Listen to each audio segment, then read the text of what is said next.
ஜிம்மாவை முடிச்சுட்டு பெஸ்ட்டாக ஒரு பிரியாணி சாப்பிட்லாம் அப்படின்னு சொல்லிட்டு நம்மளுக்கு ஒரு ஐடியா. சரி, ஷார்ஜாவுல எங்கே போலாம் அப்படின்னு சொல்லிட்டு யோசிச்சுட்டே இருக்கும்போது, அபுசகராவுல லொக்கேட் ஆயிருக்கிற பாய் வீட்டு கல்யாணம் ஹோட்டல் தாங்க நம்மளுக்கு ஞாபகம் வந்துச்சு. சரி விட்றா வண்டிய அப்படின்னு சொல்லிட்டு நம்ம போயாச்சுங்க.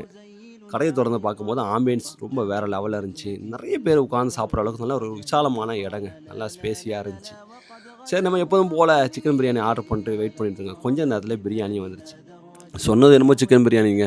ஆனா, சிக்கன தாங்க கடைசி வரைக்கும் காணோம். ஒரு பிரியாணி வச்சுக்க அப்படின்னு சொன்னா, ஒரு பீஸ் பல்க் பீஸா வச்சுட்டீங்கன்னு சொன்னா, ஒரு வேல முடிஞ்சு போச்சு. சாப்பாட கொட்டி அதில தேடி கைய வுட்டு, என்னமோ செதஞ்சு போய் கிடக்குங்க. அங்கேயும் இங்கேயுமா பீஸ் சின்ன சின்ன பீஸா. அந்த மாரி குடுக்குறாங்க. சரி எக்ஸ்ட்ரா ரைஸ் கேட்டாலுமே குடுக்குறாங்க. என்ன தக்காளிய பொறுக்கி நேரம் போறது தான் தெரியவே இல்ல. தக்காளி கணக்கா இருந்துச்சுங்க. அது மட்டும் இல்லாம இவங்க பிரான்ச்சஸுமே குடுக்குறாங்க. கான்டாக்ட் நம்பர் நான் உங்களுக்கு கீழ போடுறேன். பிரியாணியோட ரேட்ட பார்த்துருவோமா? 15 + 1ங்க. Total 16 grams. 16 திராம்ஸ்க்கு ஒர்த்தே கிடையாதுங்க. ஆனா டேஸ்ட் வைஸு, அளவு எல்லாமே ஓகேங்க. பட் ஆனா ரேட் ரொம்ப அதிகம்.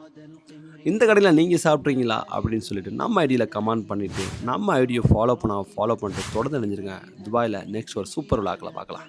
பாய் பாய்.